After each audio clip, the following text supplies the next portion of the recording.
Dia. Ya, ilong Ay na. nga, Mari.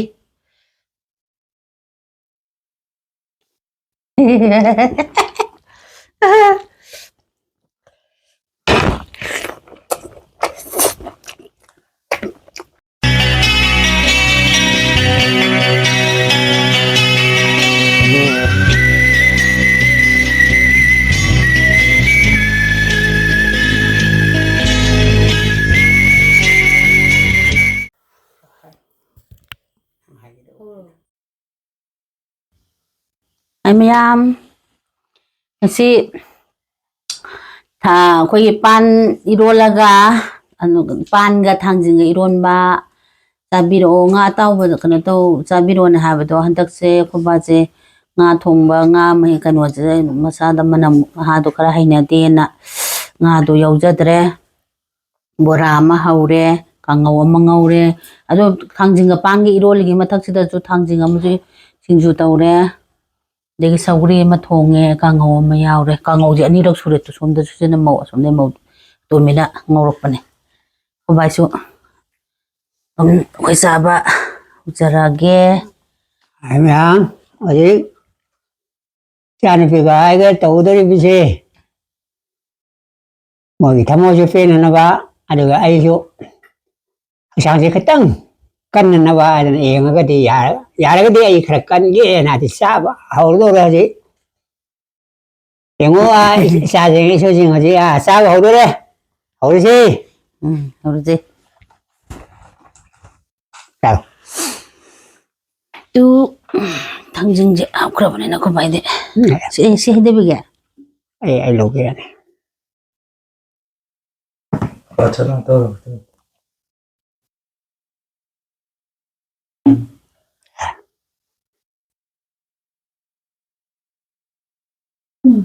당징도 그거 받으면 야 야우더미는 거. 그거 또 왜? 그냥.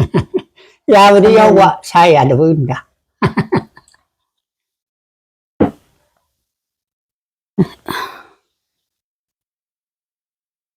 아니 나 아이나 할라까니 한칸 떨어가 아이디 동건 동게 벌써 동게 Rồi tôi thì bao giờ?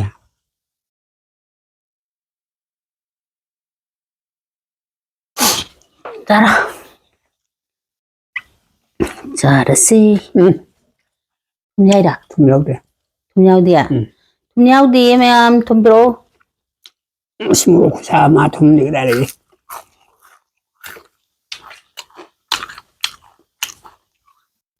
뭐 잡아봐 Ngồi cái xe thì thùng lâu đấy, thùng đi xăm ra mày. 오늘 빌랜드 이러면 또 tum냐살라 그러니까 총기 이게 너 야우도 이거가 용가 또 이거 합해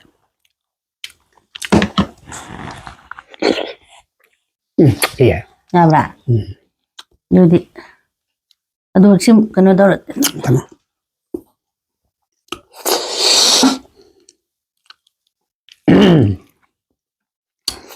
Dùng cái na, tôi cũng nghe riêng ngồi gì, quậy. 나브라 Bora ra thế khó ông nghe cái tôi đi. À, cha thế. 거기 돈 많다고 이거지 돈 그래 왔래 누구네 Bora ra.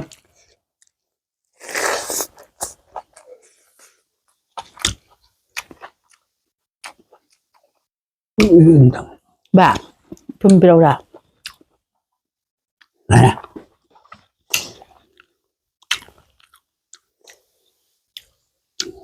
아이 그노다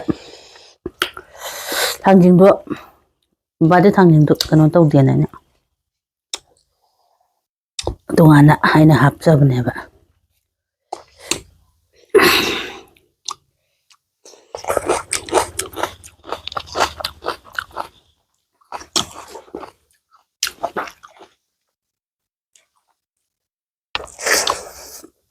그러니까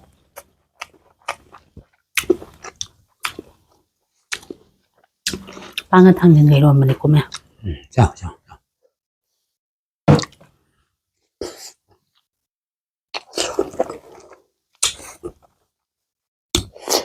Xa thì một cái hầu đi. Xa là mấy xa đi. Sao?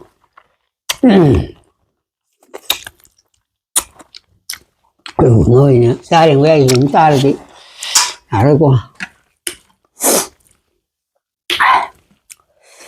이제 해.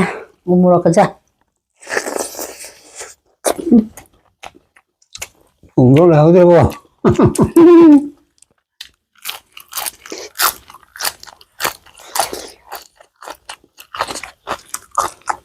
뭐로 나 빡으면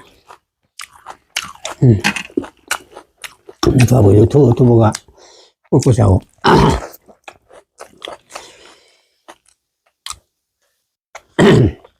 또 넣어봐.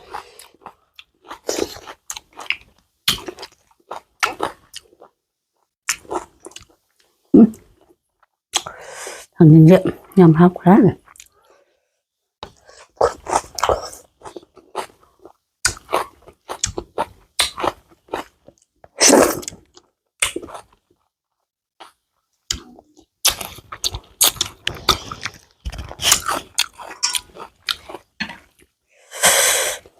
Hay biết cả.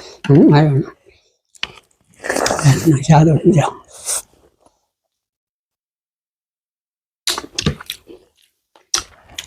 Rồi sao?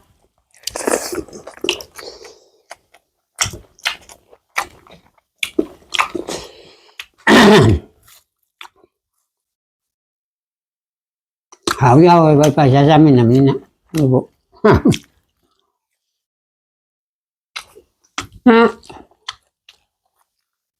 그러면 짬 동안 이제는 짝퉁 잡아야 되면 너랑 저 조금 엄마 난 저기 뭐 자동하다 조금 엄마 나도 야 때문에 이제 얘네 아이가 잠이나 이제나 돌아가는 자자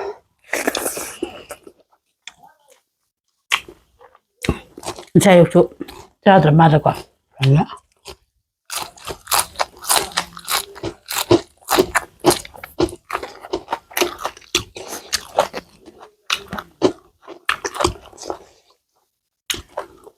자, 저 짝짜자. 난 잡는, 짜는 뻔.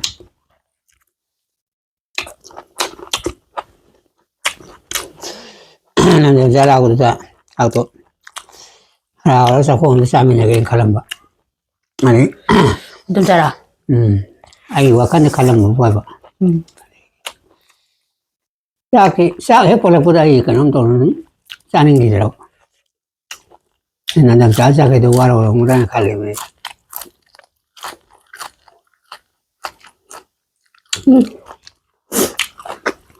블렌드 이루어라가 블렌드에 막 그거가 망가는 강호도 이제 해봐. 알아냐? 블렌드도 레이에나 마바이다 하라가 아이선 이나게 엔터로 가는 만한 뭐 폰하다 시랑네 폰도 선면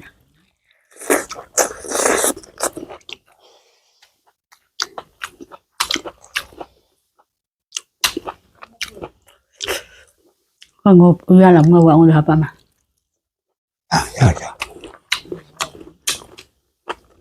mà cái giấy không này hàn lo ăn tay chút mà những ai cũng tổ kìa vậy nhưng mà nông lính từ này khi mà này từ này đúng như là hay mà muốn được sửa ai đến kìa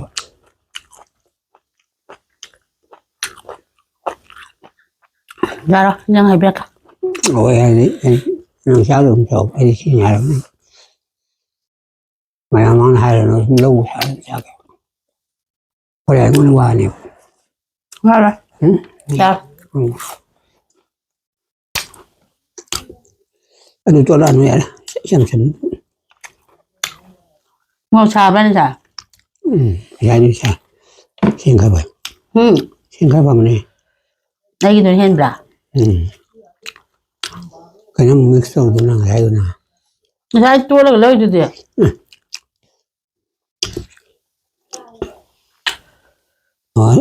lâu rồi rồi nha tôi men tôi phải bắt sen ghé sao sao ra đâu đúng mình đi hôm chung trở lại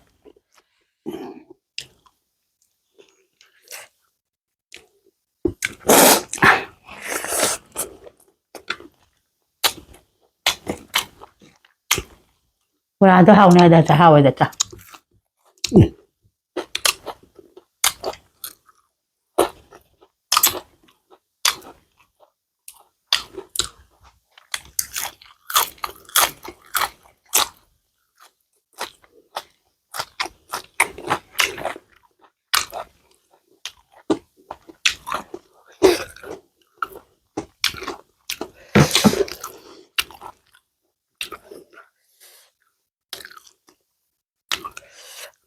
빵을 탕진 내려옵니다. 많이 야오자. 리스트업에 모여봐.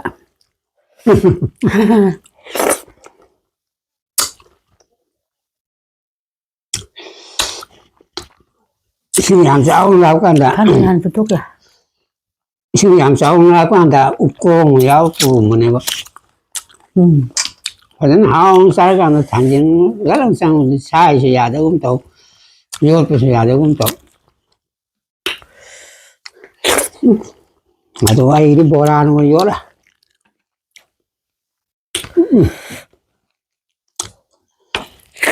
뭐라 하는 거 뭐라 하면 돼. 하래. 자, 뭐야?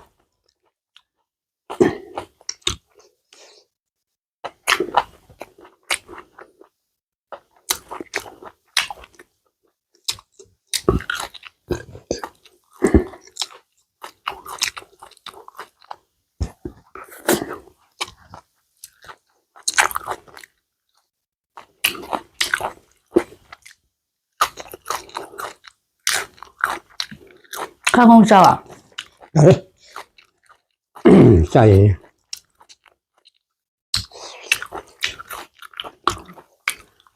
Thế ăn nó tâm hẳn là rồi rồi. Đây cô chợ.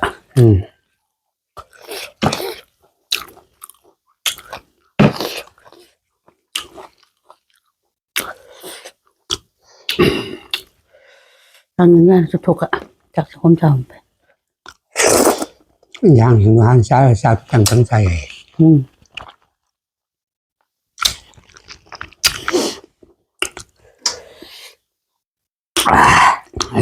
Ăn nó kìa mà chẳng không được. Để làm hả? Cái đó tôi về chứ.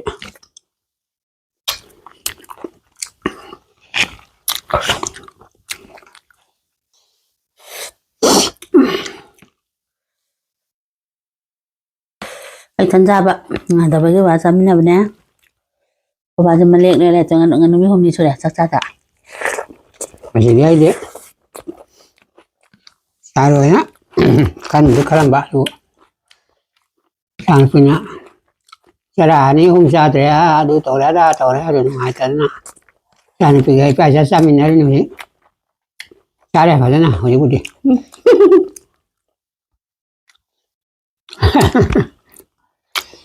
Mà gia đình tôi đi mà nói đó làm sao hay mà làm đi à thế cảm tôi gì kìa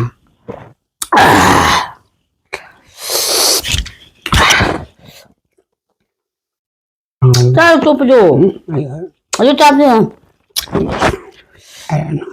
hồi đấy bây tao tôi sao đâu ra đây này đặt lại à đây đặt lại là bên rồi sao này sao nó sao đâu sao sao anh muốn học cái đó sao không ăn như ra đã hôm ra thế chứ ăn như chỗ đấy hôm ra thôi ông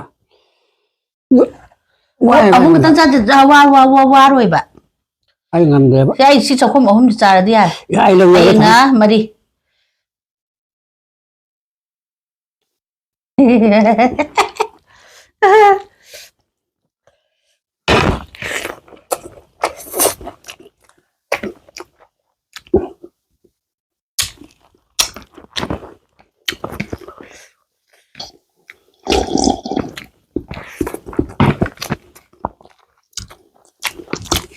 sak sara kali ra rồi mà đi thái này pa không ngồi nghĩ ở đây ăn ngồi nghĩ vào này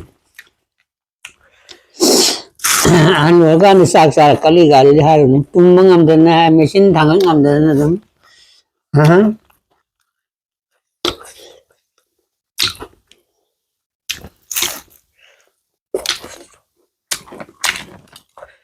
Đấy không? nó ra ai sẽ lên Thì ông Phúc thì can làm thôi ông tôi 가루에 Ai, úc chả thế bên nào đấy bác. 나자 아주 잘해. Ai, phú nào mà nào. 짝짝전에 좀 나봐.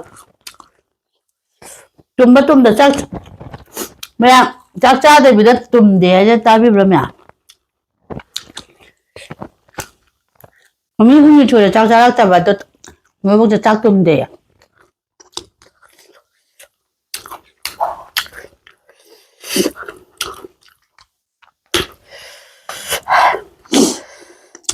숨을 짜증나. 하비로 오면 꼬바 짝짜드는 좀 돼. 하비로 레이나 브라.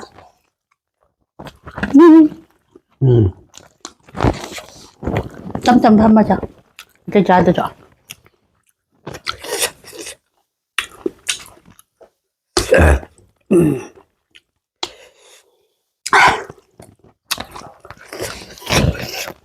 왜 또면? ai sao tôi lotion rồi đó cô ba lotion đâu nè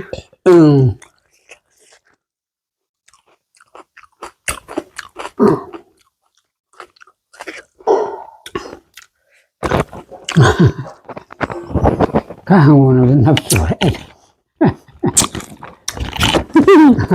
anh man thầm mình nè Dạ đó.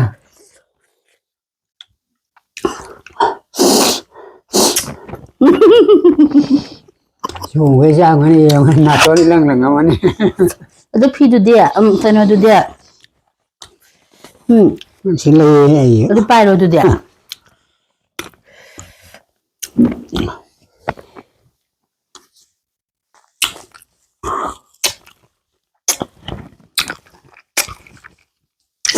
Bây giờ ăn cái sao? Sao rồi? Ai có sao được tầm mồ? Xin kinh đến đâu?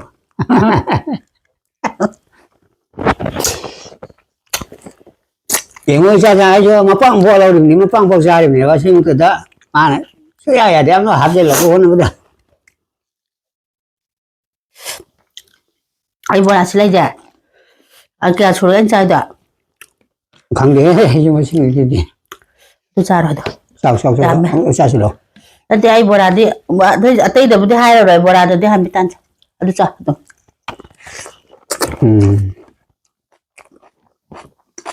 Thế nói càng ngô thì đâu thì đâu cả đấy.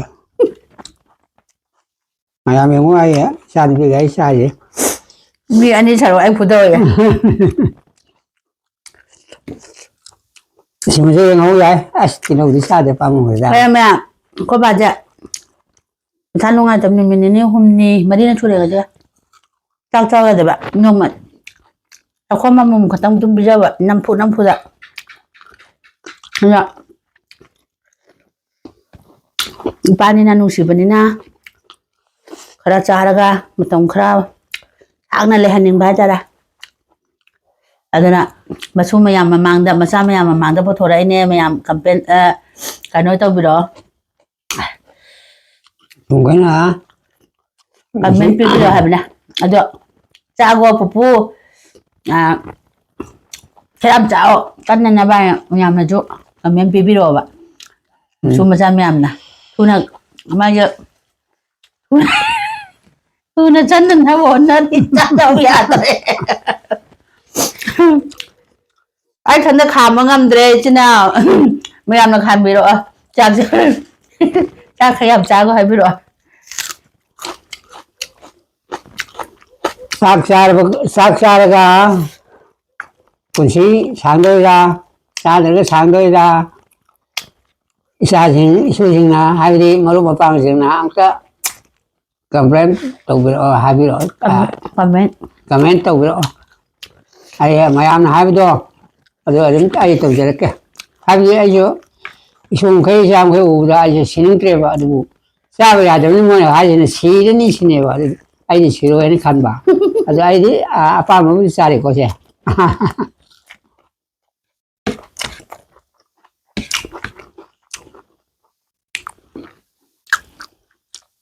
Kaya lah pero namun parang itong so ito ba how man na kaya din ꯍꯧꯖꯤꯛ ꯊꯣꯡꯕ ꯏꯁꯀꯣꯟꯅ tiffin ꯑꯗꯨꯛ ꯌꯥꯝꯕ ꯏꯟꯖꯥꯡꯅꯦꯅ ꯈꯥꯡ ꯇꯪꯈꯥꯏ ꯑꯃ ꯉꯧꯕ ꯀꯥꯡꯉꯧꯕ ꯑꯃꯨꯛ ꯍꯥꯞꯆꯜꯂꯦ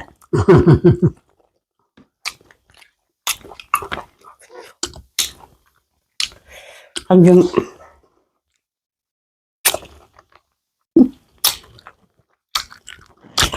ꯊꯥꯡꯖꯤꯡ ꯁꯤꯡꯖꯨꯁꯤꯁꯨ ꯐꯖꯔꯦ ꯎ ꯃꯣꯔꯣꯛ ꯑꯅꯤ ꯑꯃ ꯇꯪꯈꯥꯏ ꯍꯥꯞꯄꯅꯦ ꯇꯧꯕ Hồi em phục quay này Nico. Hào đấy, xa xa xa. Hồi đến hào đấy. 사래 사래 Ai mua lúc sáng khăn là thằng gì xin vô cái quay thế. 뭐 받아도 합니다 합배 중에 짜야 됩니다 장어기 짜자 뭐라 그때는 많이 그때 아니 뭐 춤이야 뭐랑 또 도비자 이제 누나 때 짜우야 하더라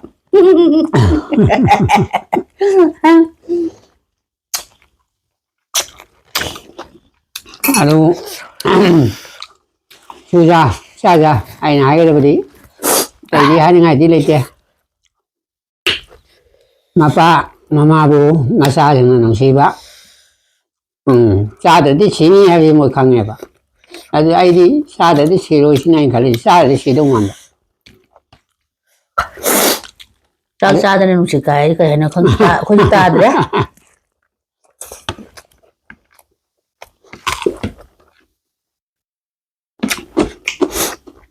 뽀뽀 좀만 뽀삐만 해봐 좀만 뽀뽀다게 거 봐봐는 뽀뽀다게 짝 짜다 나 음식 가봐 좀 괜나들이 봐 아유 뭐안 먹다 보토래 내나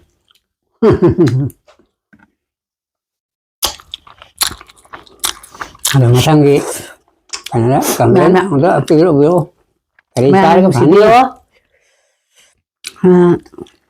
babaga aina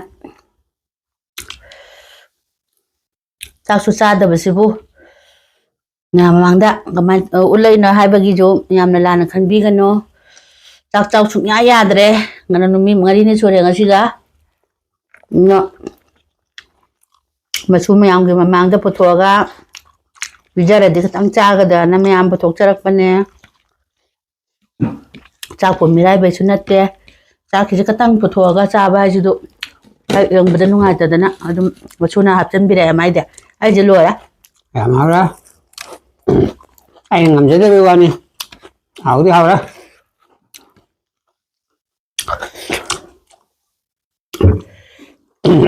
ꯑꯗꯣ ꯃꯊꯪꯗ ꯁꯨꯝꯈꯩ ꯏꯆꯥꯃꯈꯩꯅ ꯀꯔꯤ ꯀꯔꯝꯍꯥꯏꯅ ꯇꯧꯔꯨꯒꯦ ꯅꯠꯇ꯭ꯔꯒ ꯑꯩꯈꯣꯏ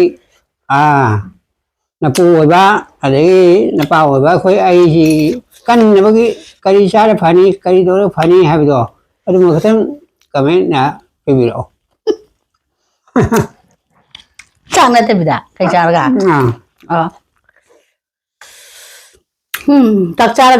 ꯆꯥꯛ ꯆꯥꯗꯅ ꯀꯔꯤ ꯆꯥꯔꯒ ꯀꯟꯒꯗꯒꯦ ꯍꯤꯡꯒꯗꯒꯦꯁꯤꯅꯦꯕ ꯍꯪꯅꯤꯡꯉꯤ ꯀꯩꯅꯣꯁꯦ ꯀꯣꯏꯁꯟꯁꯦ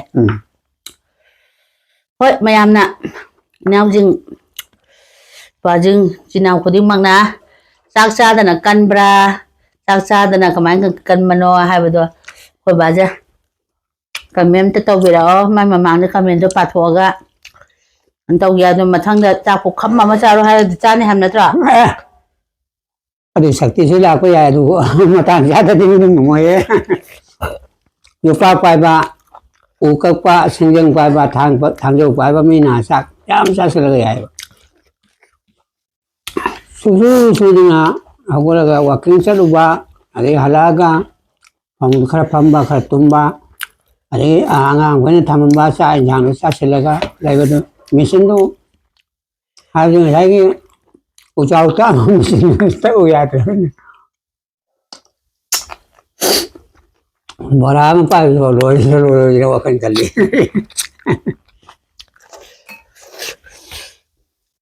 ꯍꯣꯏ ꯍꯣꯏ ꯑꯗꯨꯕꯨ ꯏꯆꯥꯃꯈꯩꯅ ꯁꯨꯝꯈꯩꯅ ꯑꯄꯥꯝꯕꯗꯣ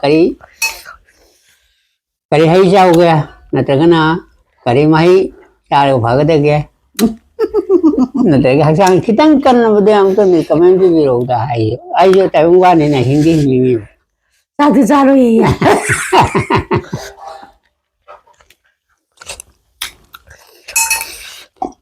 짝 짝 좀 해야 돼 봐. 무사 욕조 짝짝 해야 돼 봐.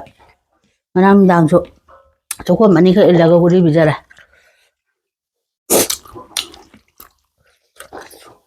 bola lo sangam dra ba ngamdra 근데 시대 씨 어려워 우리 가라 저까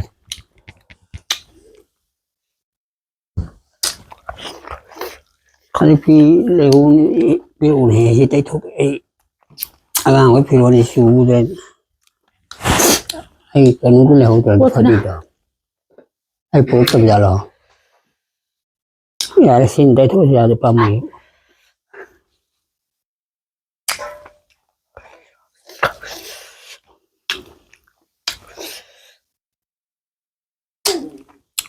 ai số đi qua adu này đa này hai bố quay năng phẩm xa rồi đi con sao sao chứ à đâu xa cả năng là xa rồi cái này cái nào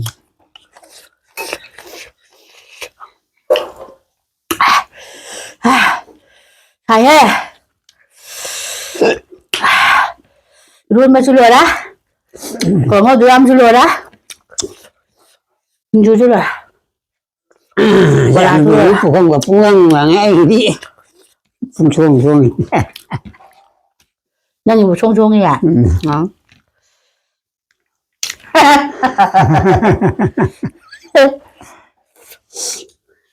chăm xuống như thế ạ hai cái đó nhưng phải lên tới lên rồi ạ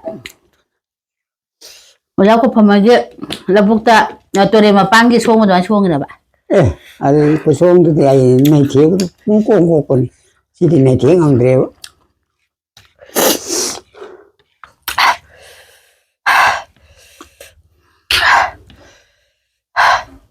뭐로 양산은 변자 뭐로 가야 이러지 라가 뭐로 가야 할로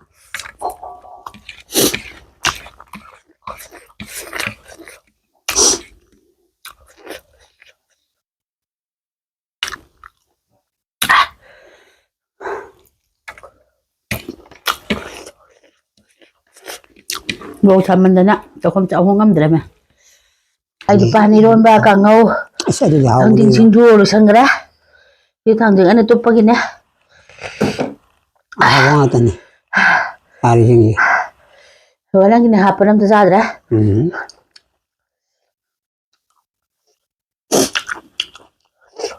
ôi cái tăng vậy bữa nay có anh đi sao vậy 진짜 하늘이 그리 뭐야 소음이 무슨 거라면 오빈빈 딱하라면 가면 가비 나 하고 보면 응 짜러 가 들어 짠들어 야래 또 안돼도 또 아마 하양 mèo có bà kia sao chưa cái tăng điện giờ cái đấy mèo mà mang ra chạc thì mang ngân bagi na chate sa bangam da bagi chika tang pathok pasu ngek nu ngai tab du dai sunu pina bak pani ya je de khare ya me in ge na tot pane kula ham do khare ani ra ka de in grai na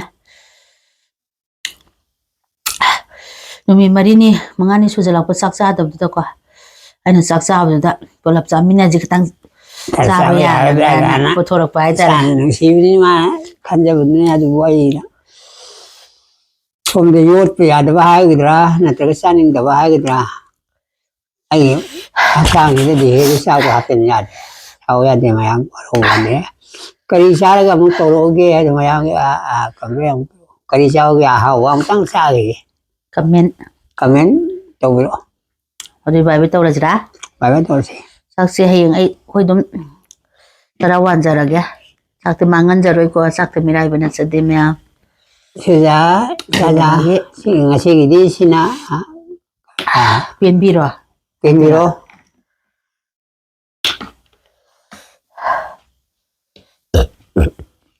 ai anh ai sợ rồi đấy này chứ nào mà ra rồi mình 이렇게 알아라면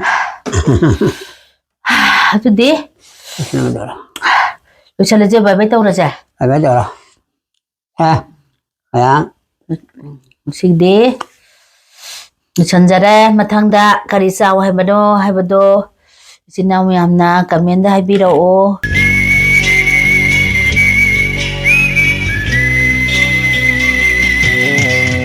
मैं घूम चरण